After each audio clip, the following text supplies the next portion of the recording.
उपस्थित बंधू-भगिनींनो, असं आहे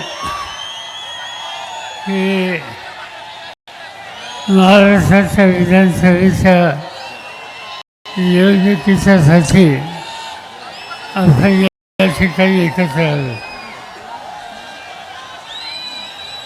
ही निवडणूक महाराष्ट्रातून भविष्य ठरवणारी निवडणूक आहे.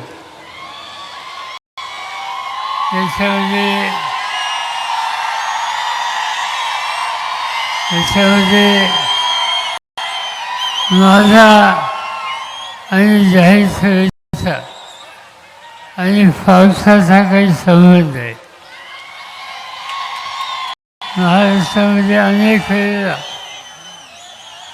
मी बोलायला उभं राहिलो की पावसाची सुरुवात होते आणि तशा परिस्थितीमध्ये बोलल्याच्या नंतर निवडणुकीचा निकाल हा चांगला लागतो. मला आनंद आहे की आज इचलकरंजी मतदारसंघातून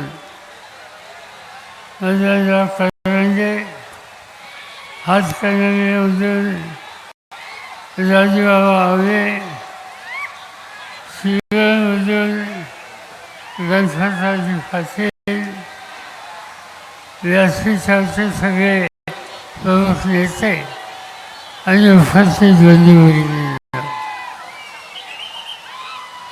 मध्यंतरी देशाच्या लोकसभेची निवडणूक झाली.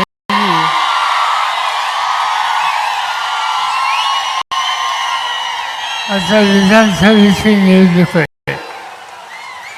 या निवडणुकीमध्ये महाराष्ट्राचा कारभार कुणाच्या हातामध्ये द्यायचा याचा निकाल आपल्या सगळ्यांना घ्यायचा आहे आणि ज्यांच्या हातामध्ये आपण महाराष्ट्राची सत्ता आहे त्यांचा 5 वर्षाचा अनुभव बघितला तर आज इथं सत्तेमध्ये बदल केल्याशिवाय पर्याय आपल्या सगळ्यांच्या समोर आहे आणि तो सत्तेमध्ये बदल करायचा असेल तर महाविकास आघाडीचे उमेदवार मोठ्या मताने विजय करणं आणि महाराष्ट्राच्या राजकारणात बदल करणं हे ऐतिहासिक काम उद्याच्या 20 तारखेला तुम्हाला सगळ्यांना करायचं आहे आणि म्हणून महाविकास आघाडीच्या उमेदवारांना मोठ्या मताने विजय करा.